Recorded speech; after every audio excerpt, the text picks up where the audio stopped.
We're going to learn the poetic words from the book of Job. Maybe you've read this before and you're wondering why it talks about thunder. What is thunder? It's something on the neck is thunder. And so there's poetic language that's in here. We're going to be able to see that, here's the question, do animals think? And if they do think, what do they think? What are their thoughts? Okay, we'll see the amazing mind of the Creator, the amazing creativity of the amazing Creator, and I maybe have it on here somewhere. God, also, if I may say, adding to this list, what God had in mind when He created the animals. So you see, all of creation, if I may put it this way, this whole earth was a kingdom that God made for us.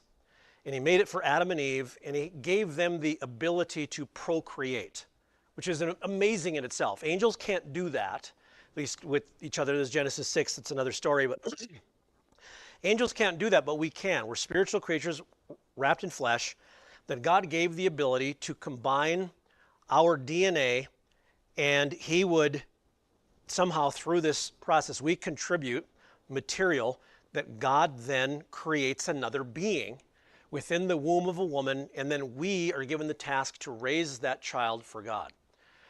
And God gave that ability to animals too, to create out, to be made after their own kind. So, but God made all of that for man. Every single animal, we may not understand all of it yet or at this time, but the stars, everything He made for you and I. There's one creature that really stands out. There's a few of them that we use and depend on, and we have relationships with, we have a long history with. But here's one that's very, very interesting because it was made directly for us. And we'll see how and why in a little bit. But the amazing mind of the Creator, He made these creatures for you and I. The intricate detail of God's Word. We're going to look at the design of the horse based upon what we know of it and how these particular passages unveil the design of the horse. And so last several weeks we were in this series. I want to continue. We're building up to something, but in between, let's take a little break from that. And if I may say, not that we're not having fun, I'm having fun with the other stuff, but this is not off topic, not off subject. It's Bible, but interesting. You wouldn't expect maybe to hear a message about a horse, but I think we'll learn some things from it. Okay. The word horse occurs, you'll see the following. It also includes the word horseman, which in order to have a horseman, you must have a horse, so therefore indirectly the horse is mentioned. 222 times. Sheep or lambs, which are sheep, are mentioned 388 times, and as far as I know, I can think of no other animal mentioned more than the sheep, but the horse comes in number 2. So it's intricately tied with God's creation and our history. Many stories have been written about horses, about their loyalty, about the details of them, their uniqueness in the Bible. So much is written about them that includes them. There's the 4 horses or horsemen of the apocalypse. The white one pretends to be goodness and purity, ridden by the Antichrist. The red is the horse for war. Black brings famine. Its rider had a pair of balances in his hand. The pale one, death and hell sat on him. And so these are used as illustrative purposes to bring about judgment and justice. You'll find that there's things written about them that I just copy this. It's just thick muscles, large heart, and powerful lungs make this particular creature detailed with such ability for us to use in so many different ways. Its strength, and it's a very, very strong animal, yet it's very fast and agile. And so let's just begin in Job chapter 39 and verse 19. It says, "Hast thou given the horse strength? Hast thou clothed his neck with thunder?" So at first, when I was a young Christian, of course, reading through this is what the Bible does. It helps you to grow, helps you to determine and to read and to problem solve with the language that's given to you. You know that God makes no mistakes, and therefore, if I don't understand, that's okay. I will someday. But God wrote it a certain way, and it says, "Hast thou given the horse strength," which we'll look at in a little bit, but "hast thou clothed his neck with thunder?" I was wondering how thunder, I'm thinking thunder. But notice it's got the word clothed. So to clothe the neck, why does he call it thunder? Well, again, this is poetic language. Let it illustrate in your heart and in your mind what does this bring about? If its neck is clothed with something, so you look at the mane of a horse, and it's beautiful. It's so unique that this tiny little ridge across the top of its neck produces hair and nothing else does. It's kind of like the mane of a lion or the long hair of a woman. There's something of dignity that's about it. Now, of course, they can raise horses that have much more flowing mane, and this gets pretty long here. It's obviously designed, they're trying to portray that or specify it, focus on it. But it really is a beautiful portion of the creature, and it's something that's really specific about it. Canst thou make him afraid as a grasshopper? It's so again, going through these particular verses, it shows the nature of a horse. And so anyone who's ridden a horse before or is familiar with its nature knows that it's extremely jumpy at times. Very high-spirited, very jumpy. I remember my dad had some horses, and I would go out there and just hang out with them every so often. And I was coming through some trees, and they were out at the edge of the field or the property that we had that was fenced off. And I came out, and I was behind them. And I'm like, hey, girls, how's it going? And boom, they bolted, and they took out, like, whoa, and they ran through the fence. Fence had to be it was taken down. I'm like, oh, no, Dad's going to just kill me. Not literally, it was his expression. But anyway, so he was very patient with me, and he says, yeah, you really got to let them know that you're coming up on them. And I thought I did. So I thought it was loud enough coming through the trees. But anyway, so I read years later. So when I was a young Christian, we had opportunities to preach, and I thought, you know what? I'm just going to preach on this. This is so cool. It's just so neat how God just brings out these details in such description.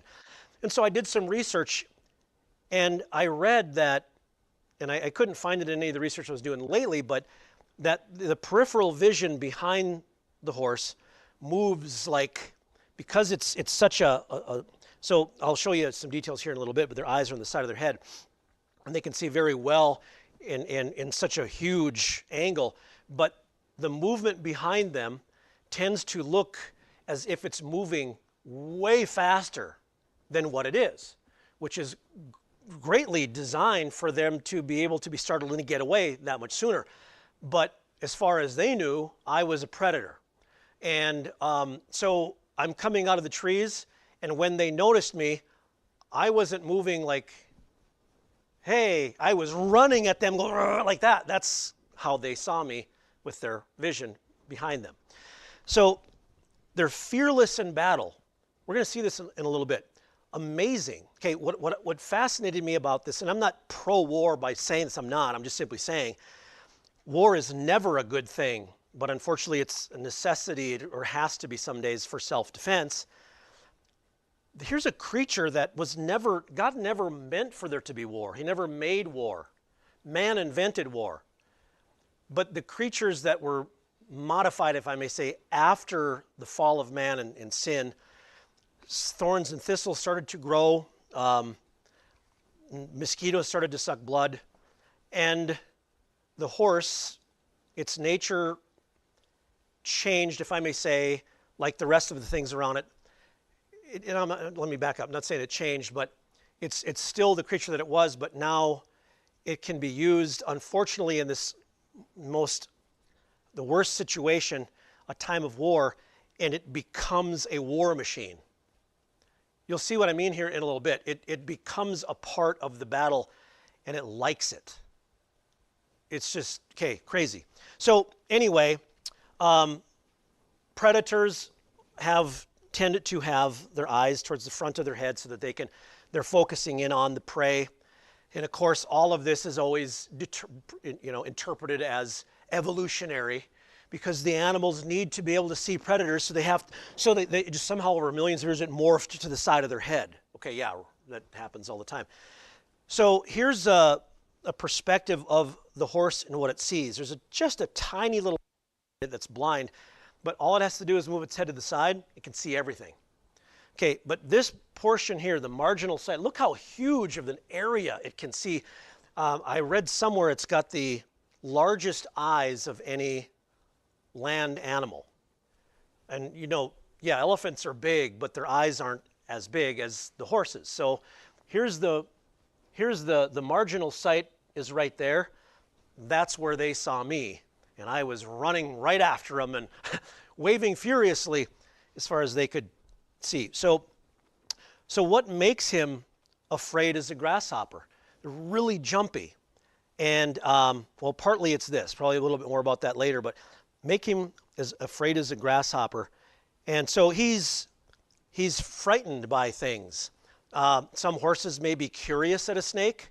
I don't do a lot of riding, so I don't want to make it sound like I'm Mr. Expert. I'm not. I'm just simply saying I've ridden some and at some times. But one that I was on, it saw a snake and it flared up and it was moving away and it was just like, just did not trust that thing. Others might be curious. Others are freaked out. Others are freaked out by a hole in the ground. It's just, they have a variety of nature, but yet an amazing, I don't know, it's just they're wired a certain way. And when you see that, and then when you see God writing about it, and then you even learn more about their nature because God tells us what's going through their heart and mind. So, verse 21, he paweth in the valley, okay? So when a horse paws, it does it for various reasons, but sometimes it's for counting. Okay, how many is 2 plus 2? Pound. Okay, they can do that. Anyway, I'm just kidding. But you can train a horse to even sort of count, or memorize the number 4 and then paw. You guys do know what I'm talking about, right? You've seen shows. Anyway, okay, so when it's pawing though, and when it's ready to go to war, so what we're talking about is a situation where this horse is going to war, and he's pawing in the valley. He's not afraid anymore. He's not as frightened as a grasshopper. He is relishing the moment. Strange. It says the glory of his nostrils is terrible. If you've ever seen a horse with its eyes bugging out and just flaring and it's ready, its nostrils are just boom. And that's how it doesn't breathe through its mouth. I suppose it can, but if it's able to breathe through its nostrils. So the nostrils flare when he's excited and when he's breathing. And it says he rejoiceth in his strength. There's another verse that talks about someone rejoicing in their strength. Young men rejoice in their strength. Okay? I won't go into detail. Okay? So it's kind of funny. Well, I shouldn't say there's another animal that does that too. It's a rooster. Okay? And there's a lot of similarities between a rooster and a young man, or older men too, I suppose, and a horse. They rejoice in their strength, or can be delusional too. Okay, but anyway, Psalm 147 says, he delighteth not in the strength of the horse. He taketh not pleasure in the legs of a man. So this is talking about God, who does not rely upon the strength of the horse. And when it says he taketh no pleasure in the legs of its man, it's not sounding weird. It's just saying a man can use his legs for some strength. But he doesn't to run fast or for lifting or whatever. He doesn't need that. God doesn't need these things. My point, though, is that in showing these verses, notice how the Bible mentions its strength. A horse is a vain thing for safety, neither shall he deliver any by his great strength. So the Bible's mentioning this horse as one that we use so often, utilize for its great strength. Now, the ox is known for its strength also. It tends to be heavier. It's even more compact, lower to the ground. Maybe it's a little stronger. I don't know. But the horse is one of the strongest animals that we can use. And in the days of the Bible, as far as I know, they didn't have draft horses, which today are even bigger and even stronger. Okay, going on with some verses about its strength. Psalm 20, verse 7, some trust in chariots, and some, notice, in horses. But we will remember the name of the Lord our God. So the horse is something that nations relied on for war, but God says, you don't trust in something that can't bring you salvation. It can't get you. Don't trust in other things. Trust in me. So God uses this as a contrast. He uses the horse and its strength to say, don't trust in that. Trust in me. I made the horse. If I made the horse, in the book of Job, it talks about how God made this massive creature that was reptilian. And he says, I made him, and therefore I can make him to approach, I can approach unto him. See, the same context of God made the strength of the horse, cannot we rely on God's strength? So Isaiah 31:1, woe to them that go down to Egypt for help and stay or rest on horses and trust in chariots, because they are many, and in horsemen, because they are very strong, but they look not unto the Holy One of Israel, neither seek the Lord. In Deuteronomy, it mentions this, thou shalt in any wise set him king over thee. So it's talking about way in the future. Somebody, when you want a king over you, don't do it, but you're going to. So, whom the Lord thy God shall choose, one from among thy brethren shall thou set king over thee. Thou mayest not set a stranger over thee, which is not thy brother. But he shall not multiply horses to himself, nor cause the people to return to Egypt, to the end that he should multiply horses. There again, first of all, the horses wasn't quite as easy to get around in from what I read in Judea, because it's very hilly and rocky, not as well utilized. I suppose they could use it to get to different places and stuff if they had decent roads. But God says, don't rely on them. Don't multiply horses. Well, interestingly enough, he also told him not to multiply wives, and he did both. He multiplied wives, and later on it talks about, when the Bible mentions this, he had I think 50,000 stalls of chariot horses or horses. He did what God told him not to do. So here again, it's always, we got to be like everybody else. Look at the horses of Egypt. Look at the horses of Arabia. They're surrounded by just these magnificent animals. The horses of Arabia have been known for the prime horses for thousands of years. Okay, fine, get a few, but you don't rely on those for your war. You don't have to. Rely on God. So we often, such lessons for us, we so often go towards what the world relies upon. I'm being very general here, but we can start to rely on the things that the world relies upon, whether it's money or some other forms of security. And I'm not saying don't have insurance or anything like that. I'm just simply saying we can put too much emphasis on those things and get our eyes and our heart off of God, who invented money, okay, right? So he's the one that can give us the security. Going on to verse 17, neither shall he multiply wives to himself, that his heart turn not away, neither shall he greatly multiply to himself silver and gold. Well, he did all three, actually. But as far as horses go, we do see that he did that. So again, there's bulls, oxen, horses. Both of them pull plows. Historically, they grind grain in these big, big mills that only they can pull around in a circle. Going on, it says, I hearkened and heard, but they spake not aright. No man repented him of his wickedness, saying, what have I done? Every one turned to his course, as the horse rusheth into battle. Now we start seeing the purpose of the horse. What was it made to do? It wasn't made for war. There was no war. But once war became a necessity, there's a living tank that even God uses, as we're going to see. Proverbs 21:31 says, the horse is prepared against the day of battle, but safety is of the Lord. Now, here's an example of, sometimes you'll find a word that has a derivation. For instance, the word offend in the Bible means to trip up. Vast majority of cases, so it talks about offending somebody. It means literally to stick your foot out. I mean, illustratively, I should say, not literally. Okay, if you were to trip somebody up like this, cause them to fall over, you have offended. But when it comes to being a bad testimony, causing someone to fail because of what you've done, you've offended them. Now, we also use that in the sense of if you've hurt someone's feelings or insulted them, you have offended them. The Bible uses both, but it doesn't change the meaning, the word. It's the same word in our English language. So to offend means to trip up, offend means to hurt the feelings, and you can see it means the same thing. Now, in the same way, my point is this: to prepare means to, like in the Sunday mornings, we prepare the room to be able to be used, or the hotel prepares the room. But it's also made for that. So, for instance, you made when your garage had cement poured on it and it was put up, was it prepared? We use the word prepared. What do you mean? Like it got ready for a party? Well, no, it was made. The Bible uses it the same way. So in other words, God creates something for a purpose, or you can get it ready for that purpose, but the word's the same.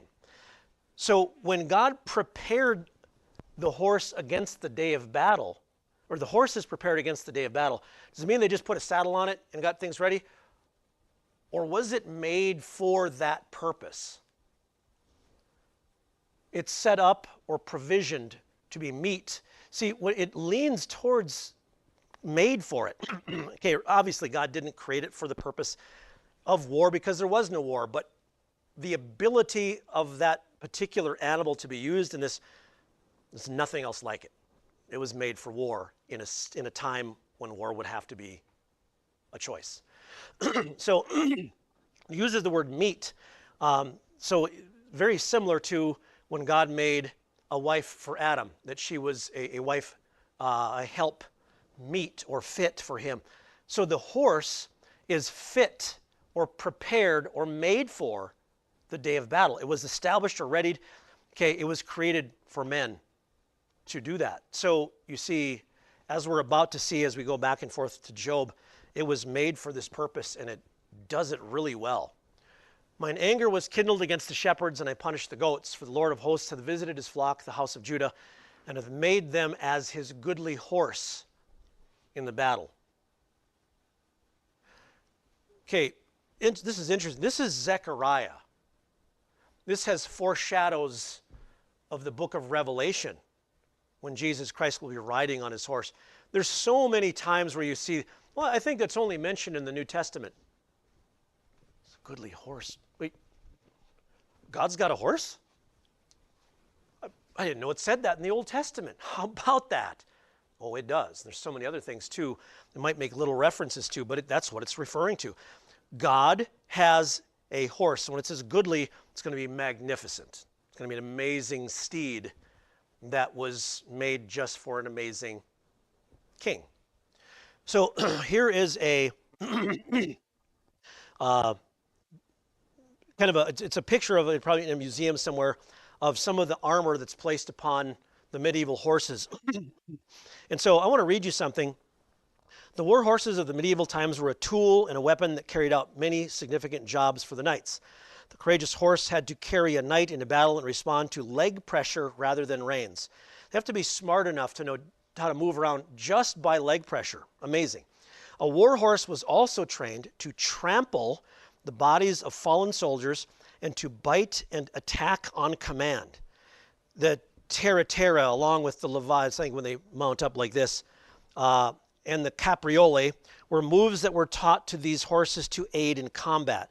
Great strength and size were two other characteristics of these fierce and agile creatures. Think of this. You could have this physical creature like, wow, this thing would be great for a tank to be used in time of war. We'll never be able to because it's just so frightened. It'll never, but it's not. It's frightened as a grasshopper to save its self-preservation. But in the time of war, it looks ahead and wants to run to the battle. Crazy. It's like it was, well, made for it. So, and actually, maybe I should, okay, again, there was no war at one time, but God uses things, just like at one time, we talked about pre-flood times, there was no temperature variation that was to such great hot and cold like it is today. But animals are able to adapt to that, and us to a degree.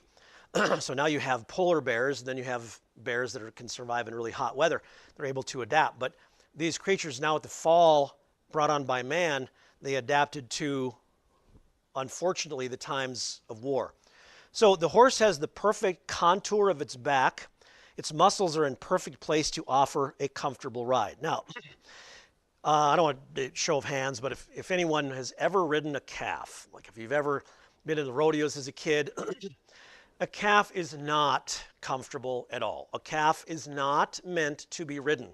I know people can ride them, but a calf was not meant to be ridden at all. Okay, its bony structure, shall we just say, it prohibits a comfortable ride. I'll just put it that way.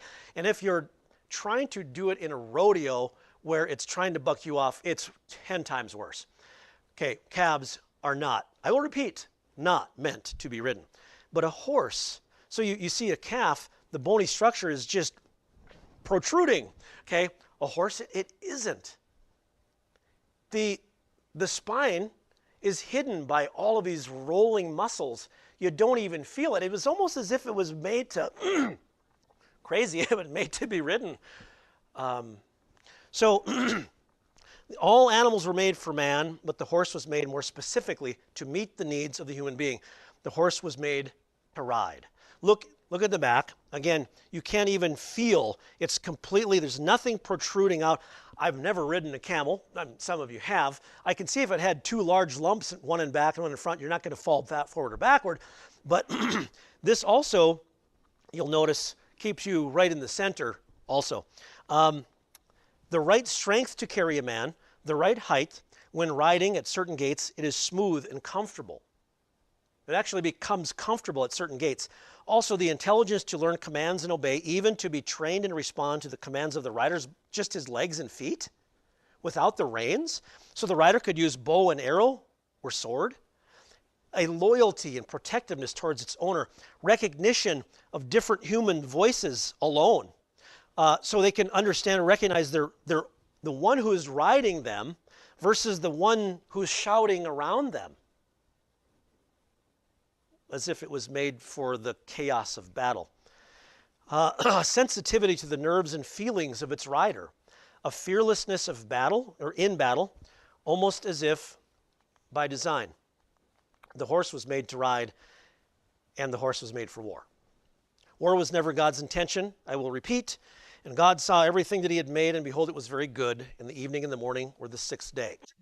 But once it became a necessity, the horse was ideally suited for war. The horse is used for war on earth and in heaven. Or I should say, from heaven to earth.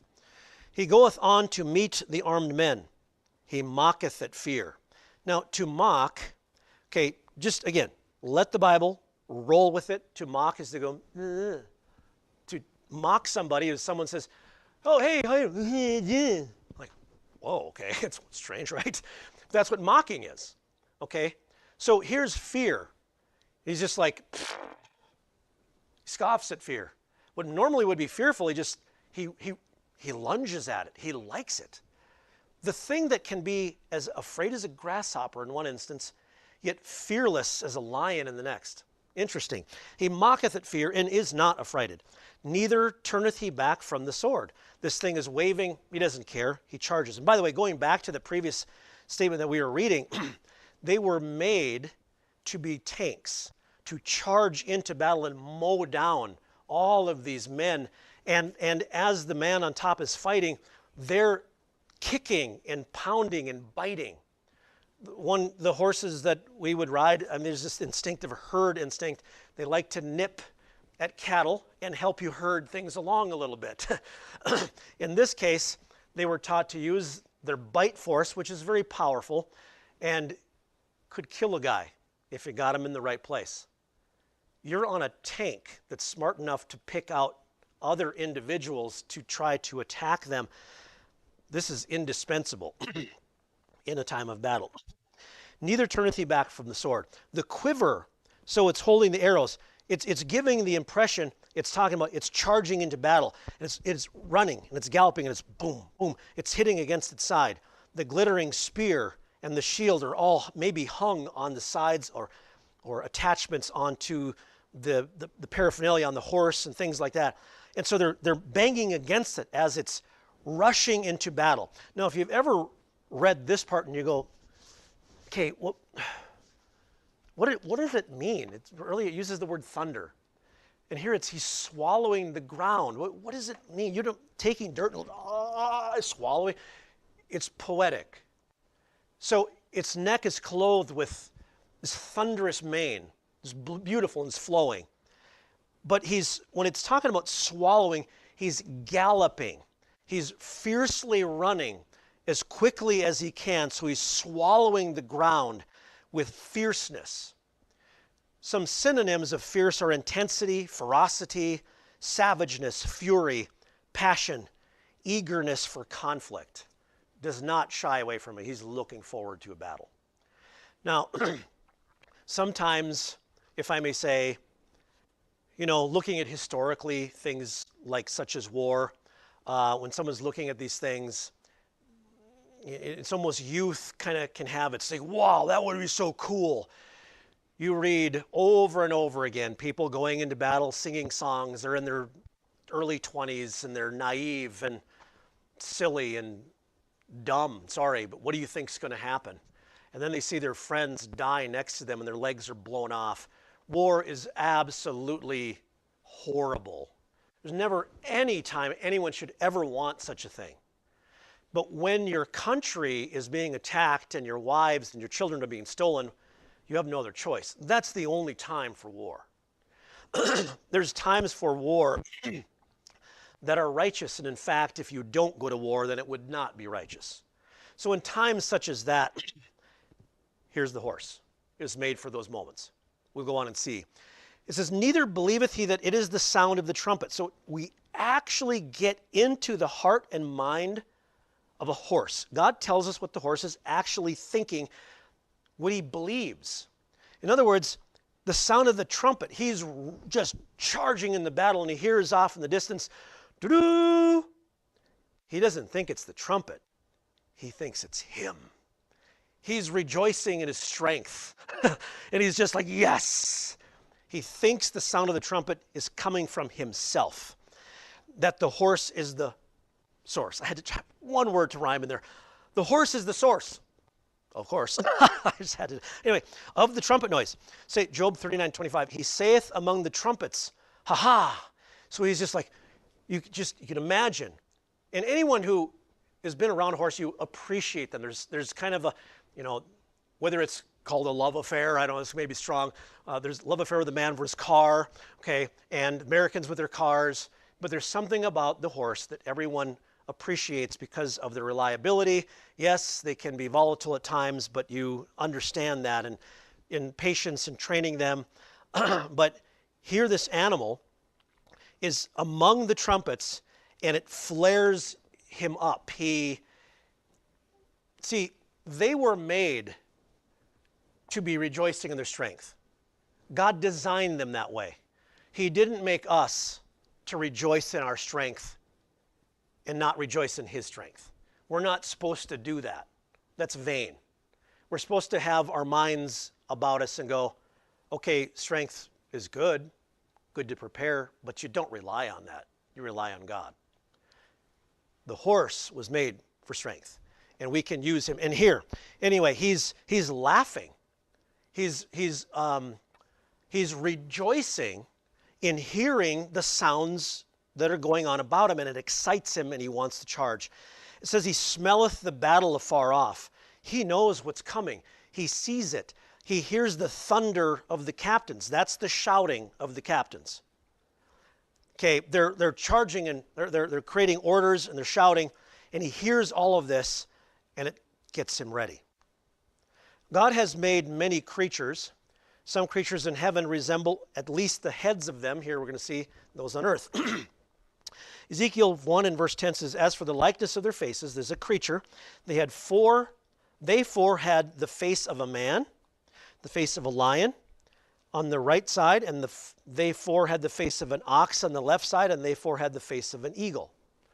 So here's different creatures. I say creatures, not animals, because man is not an animal, but he is a creature. The lion, the ox, and the eagle. Here's the creatures that had different faces. And also there are angels, there's seraphims, there is cherubims, and they're different creatures, and they have wings. Cherubims have wings. Then there are angels that do not have wings, that look exactly like humans. So for instance, when the angels came to Sodom and Gomorrah, the men that came to the house to look for them did not say, hey, those guys with the wings, why don't you bring them out? They didn't say that. They didn't have wings. Angels don't have to have wings. Those are different kinds of creatures. Angels are messengers, and they look just like men. Okay, but God's got some really interesting creatures. When you read in the book of Ezekiel, there's large wheels. Okay, there's things that are in heaven I've never seen on earth before. This creature here, I've seen the faces on earth before. But there's one creature that I'm thinking of that is the exact same in heaven as it is on earth. And I'm not saying it's the only one. I don't want to be not thinking of others or be wrong, but what I'm thinking of is obviously we're on the topic of the horse. So, which came first, creatures on earth or in heaven? Angels were created prior to the earth. Where wast thou, God says to Job, when I laid the foundations of the earth? Declare, if thou hast understanding. Who had laid the measures thereof, if thou knowest? Or who hath stretched the line upon it? Whereupon are the foundations thereof fastened, or who laid the cornerstone thereof? When the morning stars sang together, those are angels. And all the sons of God shouted for joy. When God laid the foundations of the earth, the angels were in existence already. I'm assuming that the other creatures in heaven were already made also. So therefore, if there would be a horse made in heaven, that would have been made before the horse on earth on the sixth day, land animals. Okay. That means that if there is a horse in heaven, it came before the horse on earth. That means that when God rides a horse, he's not going, well, I thought I'd pattern it after one of the creatures that made on earth. No. God patterned the horse on earth after what he had already had in heaven. So the creatures in heaven came before the creatures on earth. Assuming this is consistent, all creatures in heaven were made prior to the creatures on earth. So if there were horses in heaven, would it be safe to assume that they were made there prior to those on earth? The general of the army on his war horse. Notice Jeremiah 50:34, their Redeemer is strong. The Lord of hosts is his name. He shall throughly plead their cause, that he may give rest to the land and disquiet the inhabitants of Babylon. So the word host means a huge number. Jesus Christ is called the Lord of hosts. That means he is the captain over the armies of heaven. In Joshua, it came to pass when Joshua was by Jericho that he lifted up his eyes and looked. Behold, there stood a man over against him, with his sword drawn in his hand. And Joshua went unto him and said unto him, art thou for us, or for our adversaries? And he said, nay, but as captain of the host of the Lord am I now come. Joshua fell on his face to the earth and did worship. Worship him? See, there's angels in the book of Revelation that are by accident or just involuntarily, oh, it falls down. John worships him and he says, get up. Don't do that. I'm just a servant. This person, the Lord, the captain of the host of the Lord, does not tell him to get up. He freely accepts worship. This is Jesus Christ. What saith my Lord unto his servant? And the captain of the Lord's host said unto Joshua, loose thy shoe from off thy foot. But I wanted to point out the captain of the host of the Lord. So you see, Jesus Christ is the captain of the host. He's a general of armies. So you are going to be possibly in an army someday in heaven riding horses. If you have not ever ridden a horse, you need to learn, because when you come out of heaven, it's a long ways down, okay? I'm just kidding. Anyway, so I'm sure you'll stay on just fine. God's probably got that covered if he's going to do everything else. So Genesis 2:1, thus the heavens and the earth were finished, and all the host of them. So God even calls the stars and the planets the host of heaven. So it's a mass of people or things, in this case, usually for war. It's a company. The Lord, notice this, God never wanted war, but now that it becomes a necessity, we don't mess with God. The Lord is a man of war. That's very intimidating. The Bible says it's a fearful thing to fall into the hands of the living God. God isn't out to try to overly impress somebody or to intimidate. He's not out to do that. He wants to love them to love him of their own free will as a friend. But the other side of it is this. So we're just about done here. I don't want to take too much of your time, but we see a horse in heaven, and riding on him, it says, and I saw heaven open, and behold, a white horse, and he that sat upon him was called Faithful and True, and in righteousness he doth judge and make war. So he has to make war.